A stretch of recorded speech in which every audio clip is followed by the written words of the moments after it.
Welcome to our Christmas special episode for 2017. In this video we're going to be investigating a recent find that was announced early in December of this year, the discovery that ancient bones might have actually belonged to St. Nicholas, the real life inspiration for Father Christmas. Now before we start, I've got to be honest, the title of this video is fairly misleading. The bones we're talking about are not technically fossils, even though they are many centuries old, since they have not become fossilised, but we thought that Fossil Father Christmas sounded cool, so that's the title we went with. So, who exactly was the man that the legend of Santa was based on? St. Nicholas, obviously, was one of the Christian saints, and he lived in Myra, which today is part of Turkey. He was born into a fairly wealthy family, and was raised to be very religious from a young age, obviously again because he's a saint. During his lifetime, Nicholas became the Bishop of Myra, and there are several different stories of miracles that are associated with him. One such miraculous story tells of an evil butcher who, during a disastrous period of famine, lured 3 young men who were travelling scholars into his home.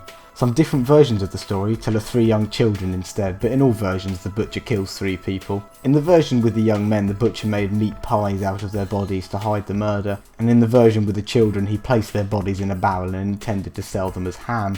Not a brilliant bloke either way. But then St. Nicholas came along, ho ho ho, and saw exactly what the butcher had done, whee! And in both stories he then brought the dead people back to life through prayers. These sorts of stories certainly portray a well-liked, kind man, even if they have likely been exaggerated over the years. He is widely considered to be a very generous person, and allegedly gave out many secret gifts to various members of his community, a clear influence on the legend of Father Christmas. So it's no surprise really that he became a saint, and that the bones claimed to be his remains are so treasured. The majority of what are apparently St. Nicholas's bones have been kept in a crypt in Bari, Italy, since the year 1087. However, since this date, many fragments of bones have been collected by other churches all over the world. One such fragment from a church in Illinois was the focus of this recent study. The bone is a fragment of pelvis that was a part of the collection of other fragments apparently belonging to St. Nick. Researchers at Oxford University here in the UK took this bone fragment and radiocarbon dated it. Sounds nice and scientific.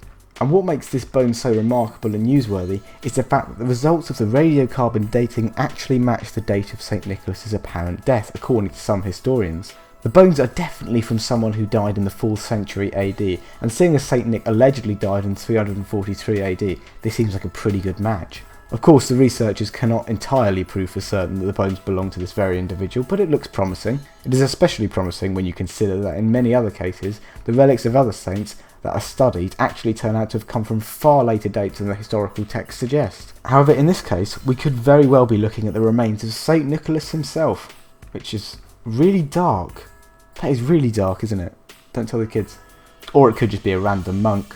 We can't exactly know for certain at this point, but it is interesting to consider that we may actually have a fossil of Father Christmas, even though it's not fossil, is it?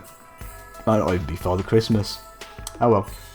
I hope you enjoyed this rather random, different sort of video, and I hope you have a great Christmas. Thank you so much for all of the support this channel has gained over the past year. We've seen some fairly significant growth, which is fantastic, and we don't have any plans to stop making videos anytime soon. If you're not already subscribed, please feel free to do so if you like the sort of stuff we do. And don't hesitate to leave a comment telling us how we can improve, or what you think we're doing right. We're always willing to do better for the channel and for you guys. Merry Christmas, or Merry Crylophus Christmas. Yeah, I haven't thought that one through, have I? Crylophus? Merry Crylophus? Yeah, that probably works. Merry Crylophus. Merry... What about Merry Science? No, it doesn't sound good at all, does it? Merry Nicholas? Nah. Yeah, just trail off at the end, like have the kind of outro thing that you have, you know, the outro. Look at all these other videos with me talking in the background about the Merry Christmas thing. That'd be vaguely amusing. Have fun editing this pile of rubbish.